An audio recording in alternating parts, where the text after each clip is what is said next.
오늘 저는 노화가 극복될 수 있는지에 대한 말씀을 좀 드려볼까 합니다. 사람들은 일반적으로 노화는 늙는 것은 당연한 거라고 생각합니다. 심지어 영생을 추구하는 사람들조차도 노화는 늙는 건 당연하다고 말합니다. 자연의 섭리라는 거죠. 정말 노화는 당연한 일일까요? 다시 말하자면 노화를 거슬러 올라가서 젊어지는 것, 그런 것은 불가능한 일일까요? 많은 과학자들이 오늘날 노화는 하나의 질병이라고 말합니다. 질병이라는 것은 다시 말하자면 치료할 수 있다는 겁니다. 노화는 치료 가능한 질병이라는 겁니다. 이것은 패러다임의 전환입니다. 노화를 당연한 것으로 받아들였던 그런 것에 대해서 그렇지 않다. 노화도 하나의 질병이다. 말하자면은 무슨 암이다. 아니면 폐렴이다. 등등으로서 그런 예를 들면 그런 것처럼 치료가 가능한 그런 질병이다라는 것이랍니다. 여러분들 어떻게 생각하십니까? 자, 영국의 왕립학회라는 게 있습니다. 영국의 왕립학회. 거기는 왕립학회는 아주 유명한 저명한 과학자들이 그 회원으로 되어 있습니다. 여러분들 잘 아시다시피 프란시스 베이컨이라든지 아이작 뉴턴이라든지 다 그런 사람들이 다 왕립학회 회원 출신입니다. 그 영국 왕립학회에서 2010년에 노화는 질병이다 라고 정의를 했습니다. 이건 굉장히 큰 의미가 있는 것입니다. 노화를 하나의 질병으로 정의했다는 건 노화는 치료 가능한 하나의 질병이라는 엄청난 패러다임의 전환인 것입니다. 그래서 제가 오늘 드릴 말씀은 노화를 극복하는 그런 방법에 대해서 한번 말씀을 드려보겠습니다. 자, 이 사진은 제가 찍은 건데요. 작년에 찍은 겁니다. 저희 사무실 앞에 바로 문 앞에인데요. 거기에 이제 여기가 이제 보도블록 그 돌이에요. 요거는 이제 말하자면 그 보도블록 아래로 앞으로 도로 쪽으로 나온 거고, 이거 완전히 시멘트죠. 이 시멘트인데 어디에 틈이 있는지 이 꽃이 예쁜 꽃이 피었습니다. 정말 경이롭습니다. 어떻게 이 꽃은 이 조그만 이 나약한 꽃이 이 틈을 뚫고 나와서 폈을까요? 생명은 정말 경이롭습니다. 자, 그래서 생명에 대해서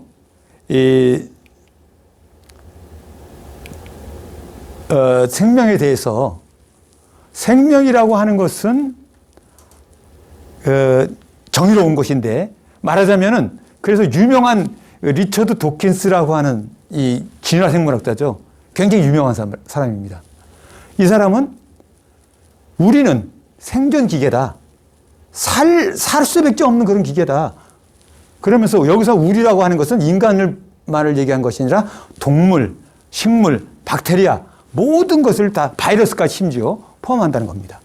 그러니까 생명체라고 하는 것은 생존의 기계, 살 수밖에 없는 그런 것이다. 그런 거죠. 그러니까 생명의 경이로운 것은 바로 이런 이 꽃에서 우리가 알아볼 수가 있는 겁니다. 그런데 얼마 지나서 보니까 이 꽃이 죽어서 없어졌어요.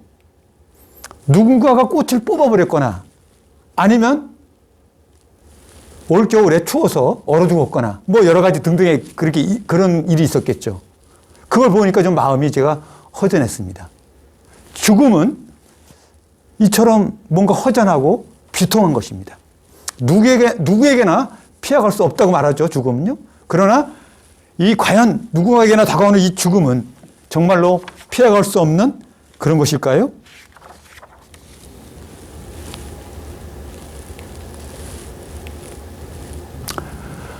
자, 우리는 안 죽을 수 없습니까? 우리는 사랑하는 사람과 영원히 같이 살 수는 없는 것입니까? 왜 우리는 그 사랑하는 사람과 헤어져야 합니까? 이에 대해서 수많은 사람들이 답을 찾았습니다. 지금도 많은 과학자들이 실험실에서 그 답을 찾고 있을 것입니다. 우리와 같이 영원히 살고 싶어 하는 그런 염원을 담아서 과학자들이 그런 답을 찾고 있습니다. 그 중에 한 분이 그 스티븐 케이브라고 하는 이분이 영국의 캠브리지 대학 교수인데요. 이분이 이제 영국의 철학자입니다. 이분이 책을 제가 읽어봤는데 불멸에 관하여라는 책입니다. 이모털. 이 책인데 우리나라 뒤에 번역된 이름이죠. 이분이 테드 강연에서 나와서 이런 얘기를 했습니다. 자기 책에 대해서 얘기하면서 죽음이야 영생의 의지. 그러면서 이분이 이렇게 얘기했어요. 인류의 그 모든 문명의 원동력이 바로 사람이 죽지 않고 오래 살고 싶어 하는 그런 욕망, 그 의지더라. 영생의 의지로 말미암아서 인간의 찬란한 문명이 생겼다는 겁니다. 저는 이 스티븐 케이브라고 하는 이분이 이런 얘기를 하는 걸 듣고, 감탄했습니다. 야, 정말 멋진 통찰이다.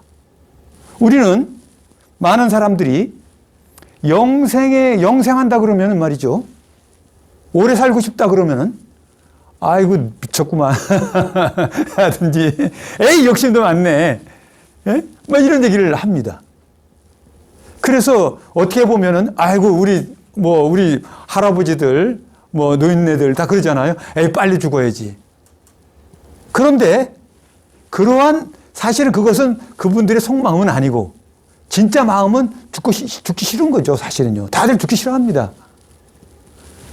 그런데 이 스티븐 케이브라고 하는 이 교수님은 그걸 딱 통찰해서, 야, 사람이 죽지 않고 오래 살려고 하는 그런 욕망, 그 의지는 바로 그거로 말미암아서 모든 찬란한 문명이 발생했다는 겁니다. 정말 놀라운 통찰입니다.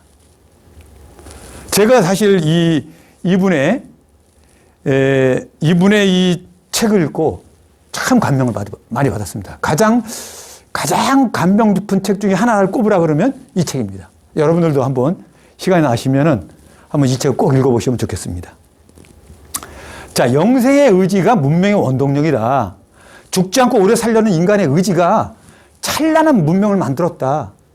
인도스 문명을 만들었고, 겐지스 문명을 만들었고, 이집트 문명을 만들었고, 마야 문명, 고조선 문명뿐만 아니라 모든 문명을 만들었다는 거.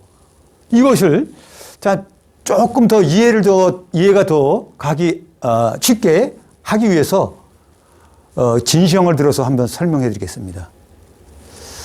여러분들 잠깐 영생하는 의지, 안 죽고 오래 살고 싶다는 그런 욕망, 그것이 찬란한 문명을 만들었다. 언뜻 마음에 안 다가올 수가 있어요. 그래서 진시황을 와서 빗대서 얘기를 하면은, 조금 더 훨씬 납득하기 쉬우실 겁니다.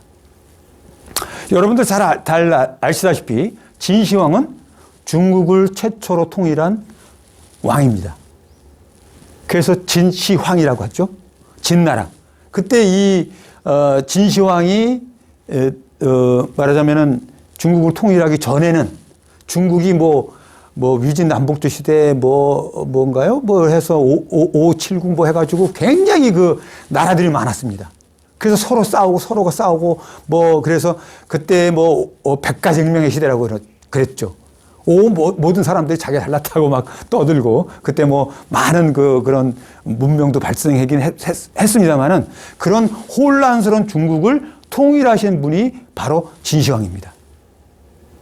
이 진시황은 여러분들 잘 아시다시피 만리장성을 건설했어요. 이 만리장성을 건설한 것이 이 진시황이 만리장성을 건설한 것은 진시황이 외적의 침입을 막기 위해서 만리장성이라고 하는 엄청난 공사를 해가지고 수많은 사람들을 동원해서 만리장성을 지었는데요. 사실은 자기의 목숨을 부지하기 위해서 죽기 싫어서 지었던 겁니다. 왜? 외적이 쳐들어오면 자기 작살나는 거 아닙니까? 죽는 거예요. 그래서 이 만리장성을 지은 거고요. 또한 이 진시황은 진시황 시대에는 9년제도가 처음 성립돼 가지고 그 이후에도 많은 분들이 많은 그 국가 왕조에서 9년제를 썼는데요. 강력한 중앙집권도 여러 가지가 있습니다. 그런데 물론 여러분들이 잘 아시는 것 중에서도 진시황은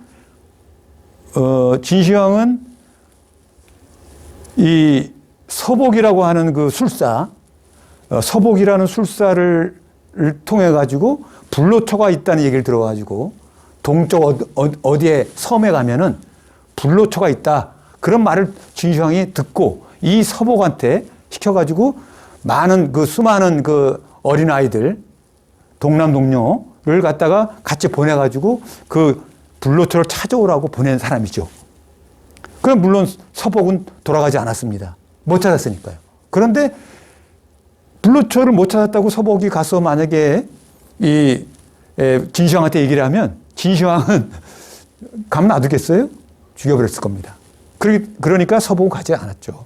서복이 우리나라를 거쳐가지고 제주도에도 서복이 제주도를 거쳐갔다는 그런 서복의 그런 흔적이 제주도에 있습니다. 그리고 이 서복이 그 일본으로 갔다고 그러죠.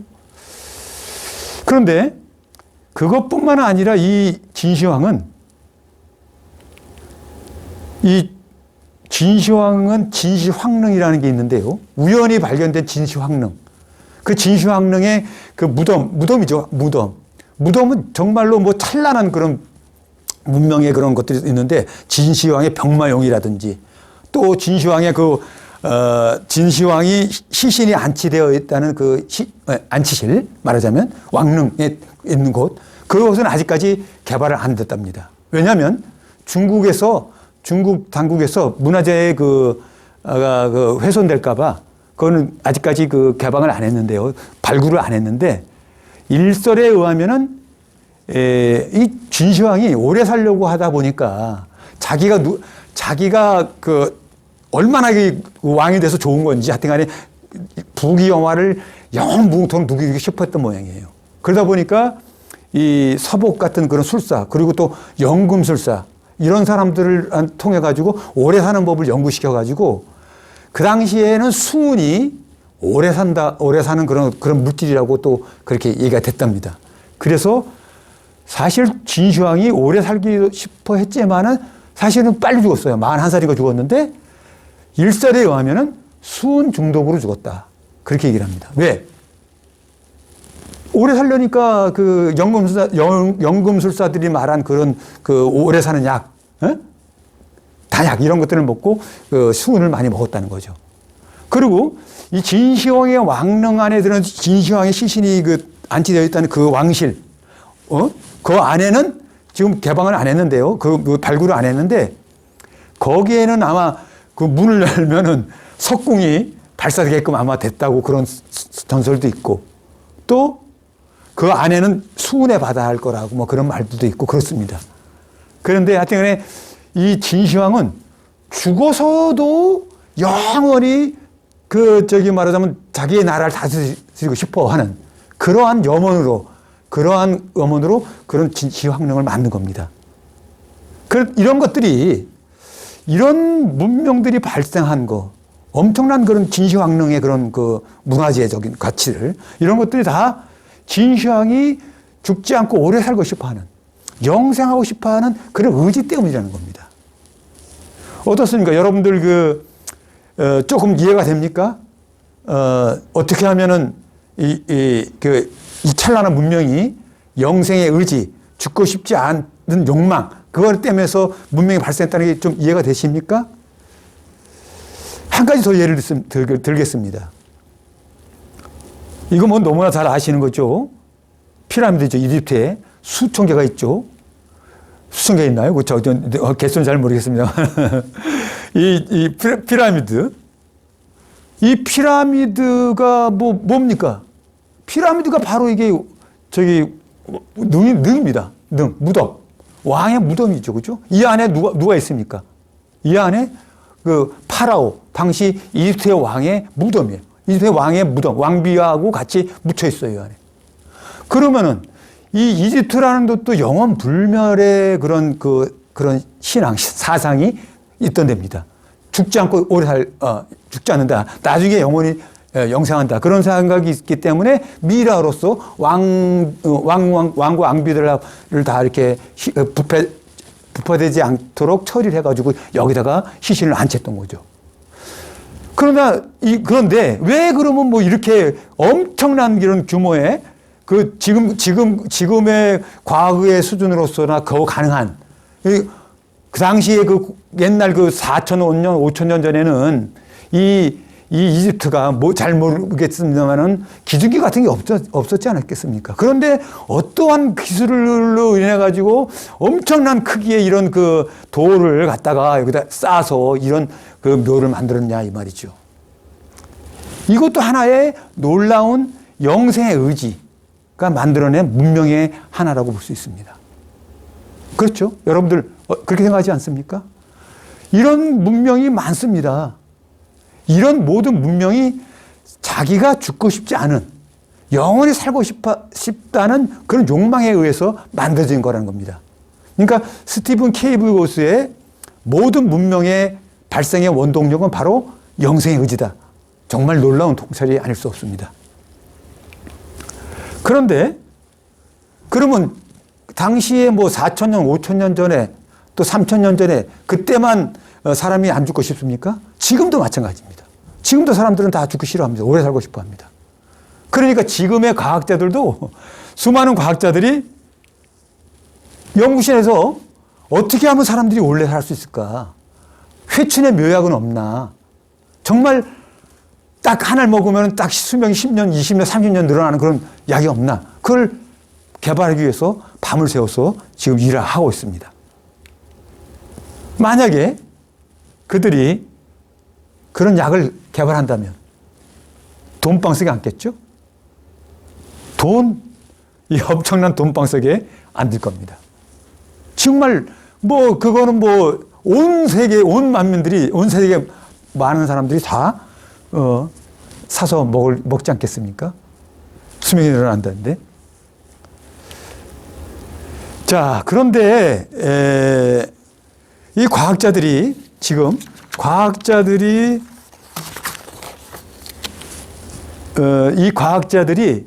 놀라운 아주 흥미로운 실험을 하나 했습니다. 무슨 실험이냐면 여기에 생쥐가 있죠? 쥐가 있습니다.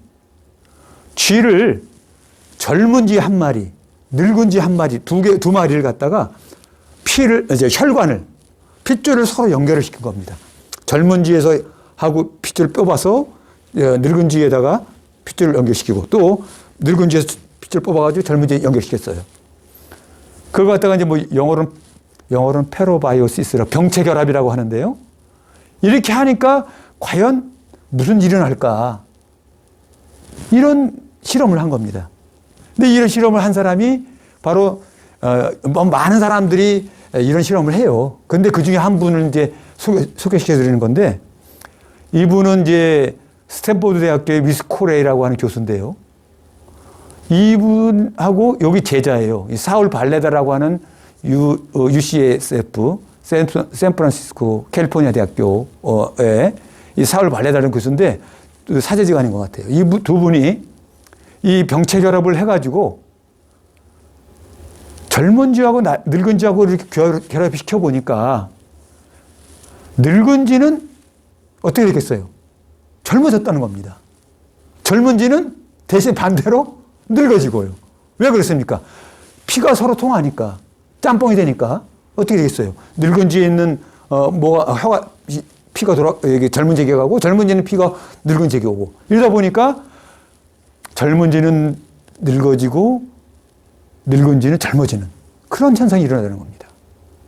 사실 이 피 속에 어떤 해친의 물질, 그런 것이 있다. 피가 어떤 그런 것이 있다는 것은 옛날부터 내려와 말하자면 많은 사람들이 과학자들이나 많은 사람들이 생각했던 겁니다. 많은 사람들이. 그래서 뭐 최근에 우리가 저도 얘기를 들었습니다만은 북한의 김일성 주석이라고 하는 사람이 그 젊은 사람의 피를 뭐 수혜를 많이 받았다. 뭐 그런 얘기를 제가 들은 적이 있어요. 그게 김일성 그 주치 출신의 그 김소연 박사던가 그분이 그런 얘기를 한 거를 갖다가 뉴스에서 들은 것 같고요. 또 최근에 어떤 재벌 기업의 회장님이 그런 일을 했다. 그런 것도 루머 같이 들은 적이 있습니다. 또 옛날에도 그래요. 옛날에도 어떤 백작 여자인데요. 그 여자는 또 그 젊은 사람의 피가 그 피부를 젊게 한다 그래가지고 젊은 사람을 많이 죽였답니다. 그 피의 백작이라고 아주 유명한 이름이 제가 기억이 안 나는데 그렇게 피 속에 어떤 젊음의 효소가 있다. 이런 얘기가 있는데 과학적으로 이제 증명이 돼가고 있는 겁니다. 그래서 이 얘기는 뭐냐면은 최근에 과학자들은 이 혈액 속에 피 속에 회춘이 물질이 있다. 노화를 억제시키는 물질이 있다는 겁니다. 그거를 갖다가 이제 알게 된 거죠. 그래서 아까 말한 이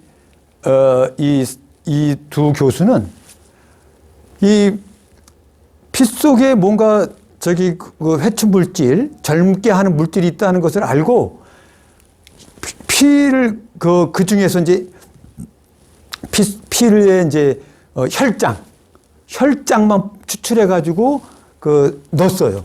넣으니까 젊은 지의 혈장을 뽑아가지고 늙은 지에 넣으니까 늙은 지가 젊어지더라는 겁니다. 그러니까 인지 능력이 회복되고 운동 능력, 기억력이 회복되고 그러더라는 겁니다.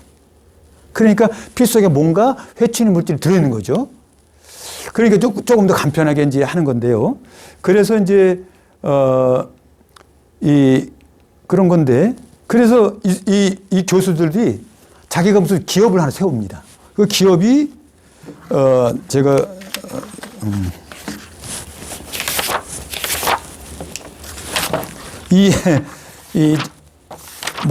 스탠퍼드 대학교의 위스코레이 교수 이분이 세운 알크헤스트라는 회사를 세워가지고 알케스트라는 회사를 세워서 거기서 이제 이런 걸 연구해가지고 기업을 만들었으니까 이제 만들면 스타트업이죠. 스타트업 기업을 만들어서 거기서 뭔가를 회춘의 물질을 찾아서 그걸 갖다가 이제 상품화 시키려고 그러는 거죠. 근데 이 스탠퍼드 대학교 위스코레이스 교수는 신경과학 교수인데 인지과학 이런 데 교수인데 테드 강연에서 아까 제가 말씀드렸죠. 어떻게 젊은 피가 노화를 실제로 역전시키는가라는 내용의 테드 강연을 했었고요. 그리고 아까 얘기했던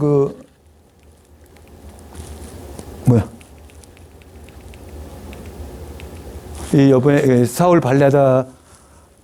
빌레다 교수는 2021년도 스탠퍼드 박사 이 사람도 이제 신경과학자예요. 그래서 이제 이분들이 그런 걸 하고 있고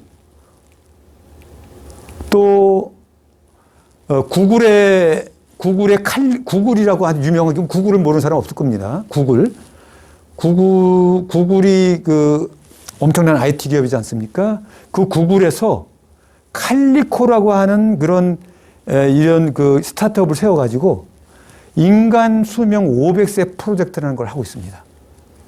그러니까 지금 미래의 먹거리는 안티에이징 사업이라는 거죠. 그래서 바이오 이쪽에서 안티에이징 쪽으로서 많은 인재들이 몰려 있고 그 학자들도 말하자면 노화에 관련된 학자들이 신경과학자들이라든지 노화학자들이 이쪽에 많이 매달리고 있다는 겁니다. 그래서 이 구글에서도 이렇게 하고 있고요. 또 제가 데이비드 싱클레어라고 하는 그 교수인데 여기 제가 그림은 안 가졌습니다만은 데이비드 싱클레어라고 하는 사람은 하버드 대학교의 교수인데 이 사람은 또 유전학자예요. 그래서 이 사람도 그 노화의 그 원인과 이런 것들을 밝히면서 노화도 하나의 질병이기 때문에 이 노화를 없애는 그런 약물을 개발하기 위해서 이분도 회사를 세웠는데 그 회사가 뭐냐? 그 회사는 잘 모르겠네. 그리고요, 회사를 세웠습니다. 그리고 또 유명한 사람으로서는 이제, 레이 커즈웨일이라고 해서 구글에서 근무하는 그 미래학자이자 발명가이자 컴퓨터 공학자이자 엄청난 사람이에요. 그분인데, 레이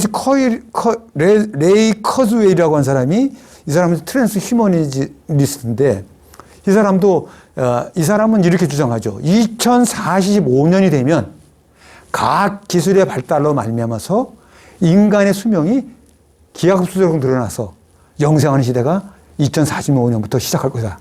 그래서 이분이 지금 나이가 73세인가 그러거든요. 73세인가 4세인데 자기는 그때까지 살아야 되니까 그때까지 살기 위해서 이분은 매일인지 뭔지 피검사를 합니다. 자기가 피검사를 해가지고 피 속에서 부족한 영양분을 다 찾아가지고 그걸 약을 먹어요. 그래서 이분이 하루에 먹는 그 알약이 뭐 100개인지 1000개인지 엄청나다 그러고 거기에서 들어간 비용이 뭐 수억이래요. 1년에. 그러니까 이분들은 그런 확신이 있는 거죠. 앞으로 과학의 발달로 말미암아서 노화가 치료된다. 그래서 영생하는 시대가 온다는 겁니다.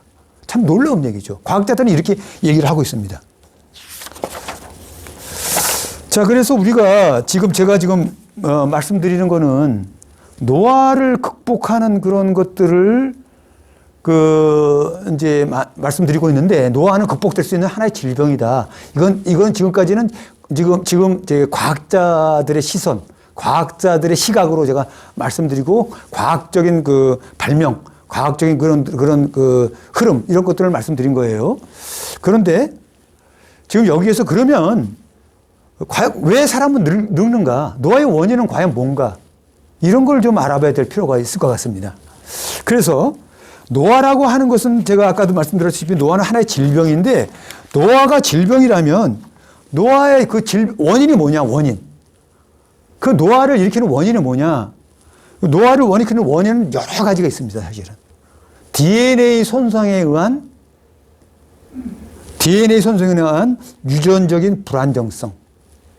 또 텔로미어 있죠. 텔로미어가 마모되는 거. 유전자 염색체 끝에 달려있는 꼬리 같은 거 텔로미어라고 그러는데 텔로미어 길이가 짧으면 짧을수록 그 수명이 줄어든다는 겁니다. 그 텔로미어에 마모가 된다는 거. 그 다음 후속 유전체의 변화, 단백질 항상성, 능력의 상실, 또 대사 변화로 생기는 영양소 감지 능력의 혼란, 미토콘드리아 기능 이상, 줄기세포 소진, 세포의 의사소통의 변형과 염증 분자의 형성.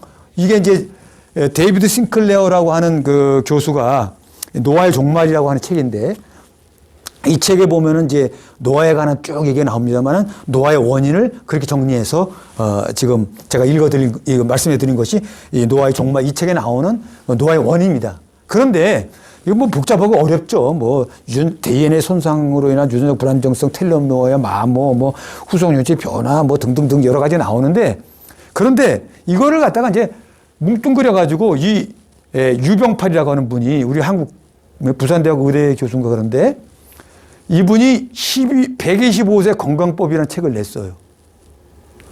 제가 읽어보니까 125세 건강법에서 이분이 정리하기를 노화의 원인이 많은데 두 가지다.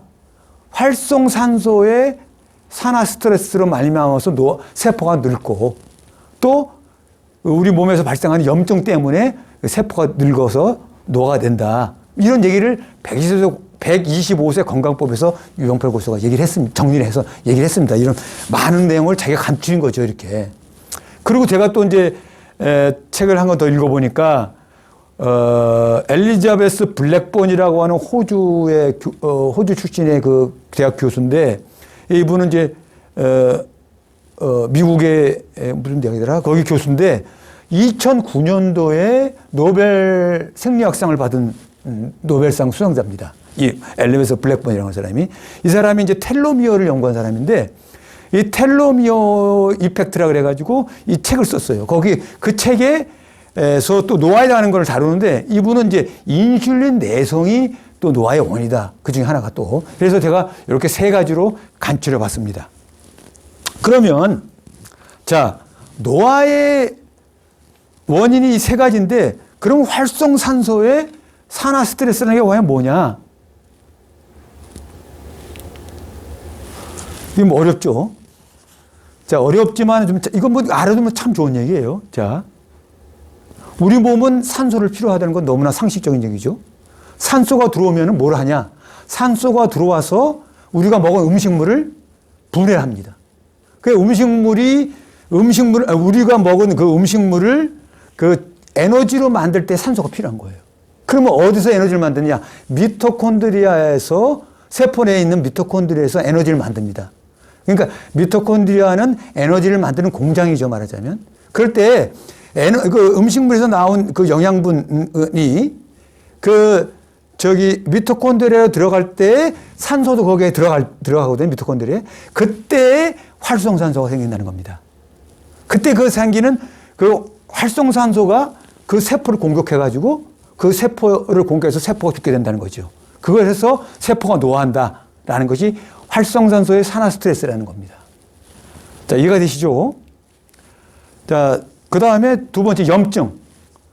그러니까 뭐 염증이라는 건 또 우리 몸 안에 뭐 염증이 있습니다. 뭐 뼈도 염증이 있다고 하잖아요. 뼈도 염증이 있고 뭐 목 결려도 뭐 염증이 있고 그러잖아요. 그 염증이 발생하죠. 우리 몸 수시로. 그런데 가장 큰 것은 우리 몸에 대식세포라는 게 있는데 그 대식세포가 병균 들어온 거 잡아먹어야지 잡아먹어야지 안 잡아먹으면 병균이 우리 몸에서 자꾸 자라나가지고 병도 죽게 되죠. 그러니까 대식세포가 그 세균을 잡아먹을 때 분비하는 사이토카인이라고 하는 것에서 그 염증이 생긴다는 겁니다. 또 한 가지는 그것뿐만 아니라 이 세포가 늙으면 노화세포가 되지 않습니까? 노화세포가 되면은 노화세포 자체가 이게 빨리 죽어서 나가야 되는데 노화세포가 안 죽고 그냥 노화한테로 개기는 거예요. 그러면서 그 노화세포에서 옆세포에다가 자꾸 나쁜 신호를 보내가지고 옆세포를 갖다가 그 염증을 생기게끔 만든다는 거죠. 그러니까 노화세포를 그래서 좀비세포라고도 또 그렇게 얘기를 하는데 그래서 염증이 생기는 겁니다. 염증이 없으면은 우리가 노화가 안 되는 거죠. 그 다음에 이제 아까 말씀드렸던 엘리자베스 블랙번이라고 하는 사람이 인슐린 내성.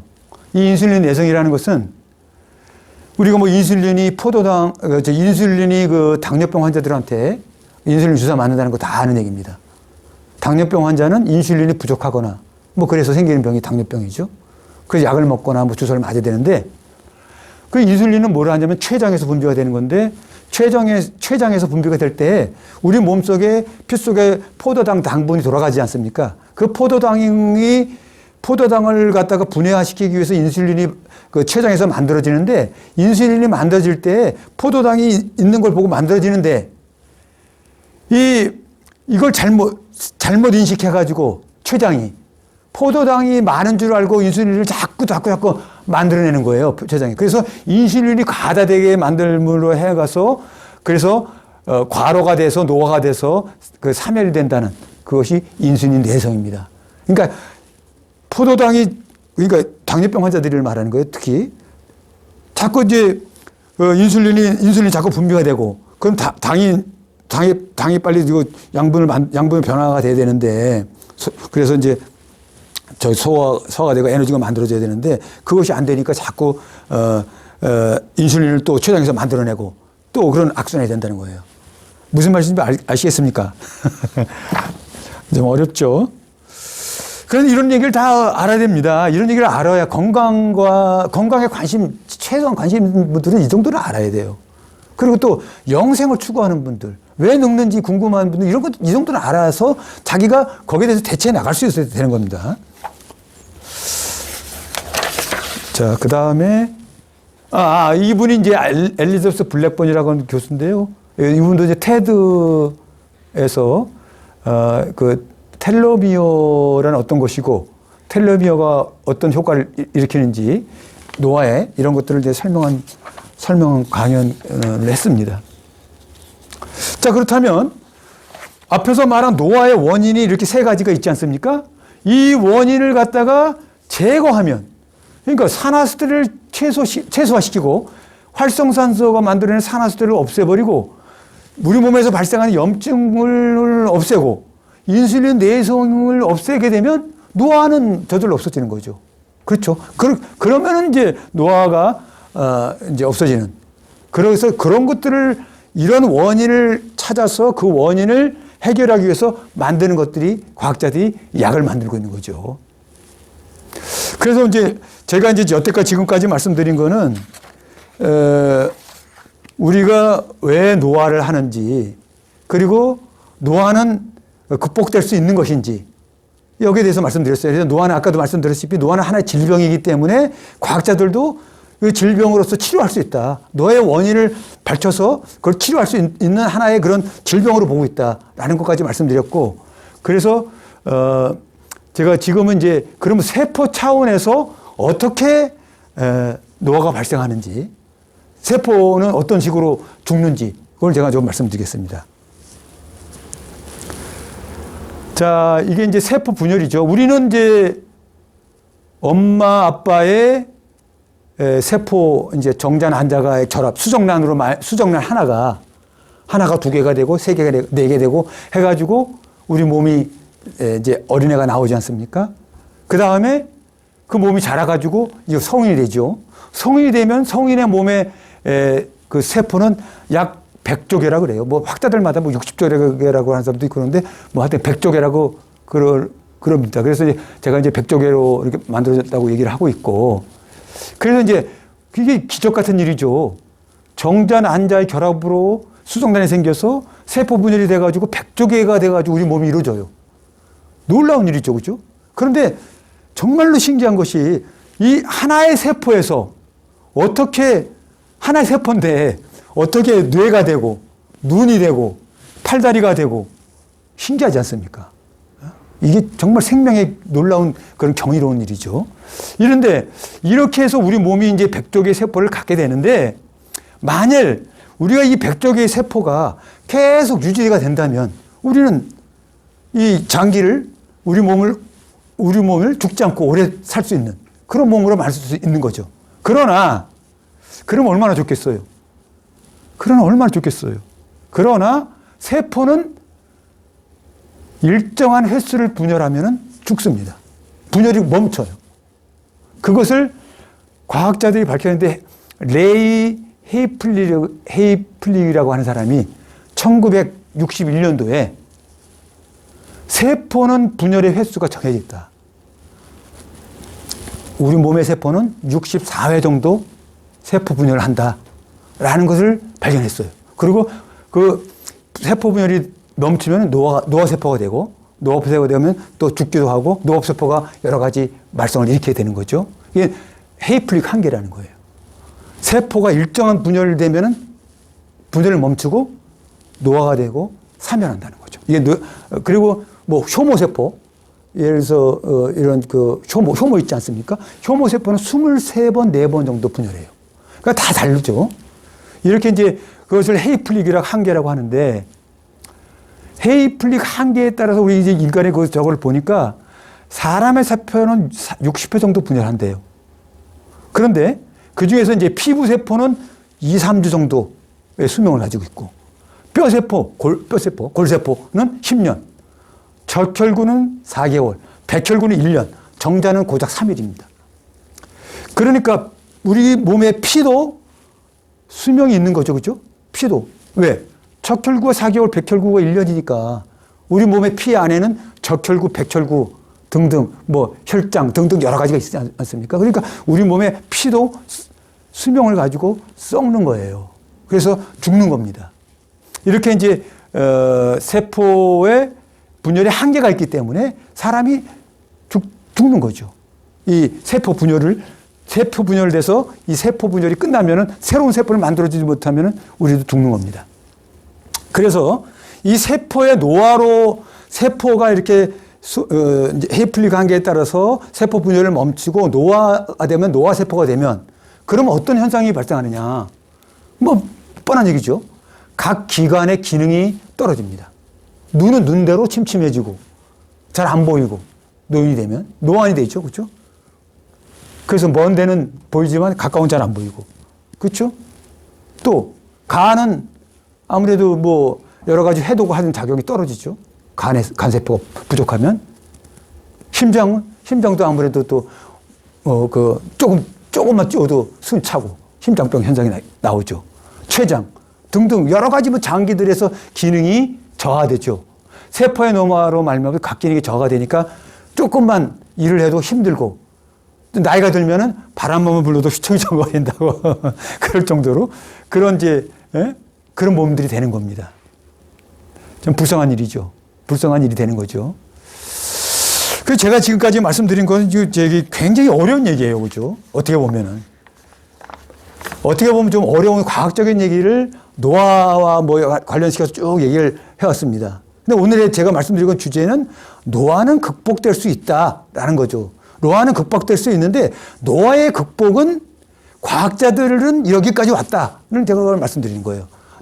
과학자들도 노화를 당연한 일로 생각하지 않고 극복할 수 있는 질병이다. 치료 가능한 것이다. 라고 문다는 것까지 온 거예요, 지금요. 제가 그걸 쭉 설명드렸는데, 어쨌든 간에 여러 사람 과학자들 얘기하고 그러니까, 믿을만 하죠. 그죠? 아, 그렇구나. 과학이 이 정도까지 왔구나. 그런 데까지 제가 말씀드렸습니다. 그런데, 과학자들이 조금 아직까지도 알지 못하는 그런 얘기를 제가 지금 조금 해드리려고 합니다.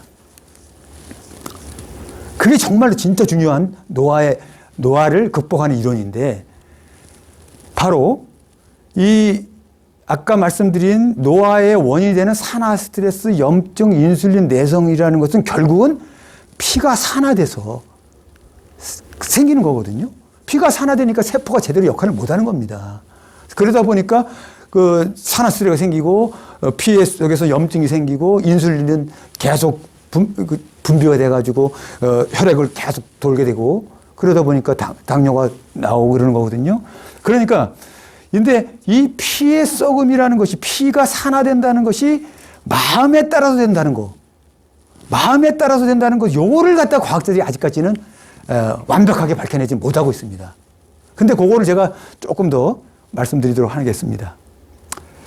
자, 그런데 여기서 이제 이 얘기도 하려면 또 한참 얘기를 해야 되는데 간단하게 제가 말씀드리면은 피 속에는 바이오트론이라고 하는 것과 녹시트론이라는 것이 있다.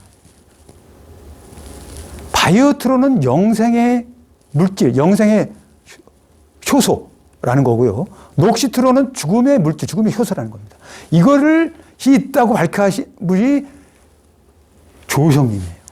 처음으로 말씀하신 거죠. 조희성님이. 이 피 속에는 바이오트론과 녹시트론이 있다. 이건 과학자들은 모르는 얘기입니다. 과학자들이 바이오트론, 녹시트론이라는 용어를 모릅니다. 이거 우리가 만든 용어예요. 바이오트론, 녹시트론. 바이오트론과 녹시트론이 있는데 이 바이오트론과 녹시트론은 오로지 마음에 의해서 된다는 거죠. 변화가 된다는 거예요.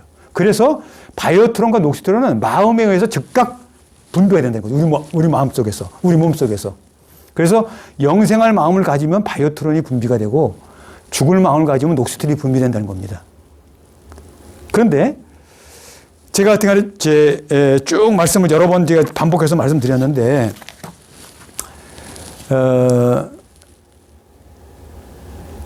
결론적으로 제가 말씀드리면, 아까 엘리자베스 블랙본이라고 하는 2009년도 노벨 생리학상을 받은 텔로미어 연구자의 말씀을 드렸습니다. 그 텔로미어 연구자가 연구한 내용을 제가 결론에 잠깐 말씀드릴게요. 뭐냐면은, 텔로미어가 짧아지는 사람은 일반적으로 스트레스를 많이 받는 사람들이 텔로미어가 짧답니다. 그래서 이 엘리자베스 블랙본 팀이 어떤 사람을 갖다가 연구를 해봤냐면은 간병인들 있잖아요. 간병인들. 그러니까 중증 환자를 돌보는 간병인들. 그 사람들의 가족, 간병인, 가족들을 텔로미어 길이를 조사를 했어요. 그러니까 아니나 다를까 그분들의 텔로미어가 짧았습니다. 평범한 사람들보다. 왜? 스트레스에 의해서 텔로미어가 짧아진다는 것을 자기네들이 연구해 보니까 나오니까. 그래서 그런 표적을 잡아가지고 해보니까 그렇더라고요. 그런데 일리가 있더라는 겁니다. 똑같은 그런 환경에 있는 그런 간병인이고 그 가족인데 일반인하고 똑같은 텔로미어 기회를 가지고 있는 사람이 있다는 겁니다. 그래서 이 사람들은 왜 그런가? 왜 이 사람들은 다를까? 라고 봤더니 그 사람들의 마음 자세가 다르더라는 겁니다. 어떻게 마음 자세가 다르냐? 그 사람들은 그러한 환경, 스트레스를 받는 환경을 당연한 거다라고 받아들인다는 겁니다. 당연한, 이건 내가 마땅히 해야 될 일이야. 라고 스트레스로 생각하지 않는다는 거죠, 첫째. 그리고 오히려 감사한 마음으로 생각을 하고. 이런 마음 자세를 가지고 있더라는 겁니다, 그 사람들이. 그러니까 텔로미어 과학에 따르면은 이 마음에 의해서 텔로미어가 길이가 짧아지지 않을 수 있다라는 걸 밝혀준 거잖아요. 그러니까 텔로미어 과학은 그래도 우리 조희성 선생님께서 말씀하신 마음에 의해서 영생의 물질이 나온다. 바이오트론이 나온다. 좋은 마음을 먹으면 영생할 마음을 먹으면 바이오트론이 나오고 죽을 마음을 먹으면 녹시트린이 나온다는 것을 입증해주는 하나의 근거 자료 과학적인 증명이라고 볼 수가 있습니다. 그래서 앞으로는 저는 이제 많은 과학이 이러한 우리 영생학의 이 우수성을 입증해주는 그런 과학자들이 많이 나올 거라고 제가 생각하고 있습니다. 그래서 정말로 앞으로 이 과학이 발달해서 정말 약만 먹으면, 약알만 먹으면 10년, 20년, 30년 수명이 늘어나는 그런 시대가 온다면 그 약을 먹으려고 막 난리 법석을 치겠죠. 그러다 보면 그 약은 어떻게 됩니까? 비싸게 지겠죠. 비싸지면 어떻게 됩니까? 돈 많은 부자들이나 먹게 됩니다. 그러면 그러지 않아도 양극화가 심화돼가지고 부자들은 오래 살고 안 아프고 배고픈 사람들은 빨리 죽고 막 고통스럽게 살다가 이건 굉장히 모순된 일 아닙니까? 그러지 않아도 자본주의 양극화가 문제인데 그래서 이런 것은 약물에 의한 수명을 연장시킨다든지 이런 것들은 어떻게 보면은 불공평한 불평등한 그런 거예요. 그러니까 그거는 문제를 많이 양극화를 문제를 더 발생시키는 그런 겁니다. 그래서 실질적으로는 이 조성님께서 말씀하신 바이오트론을 활성화시키는 거. 바이오트론 활성화시키는 거는 돈 하나도 안 들어요. 마음만 먹으면 되니까, 그죠? 영생할 마음만 먹으면 되니까. 그래서 바이오트론을 활성화시킬 수 있는 그런 마음 자세를 우리가 갖도록 하는 게 좋겠다. 이거를 끝으로 말씀드리고 오늘 말씀 이걸로 마치겠습니다. 감사합니다.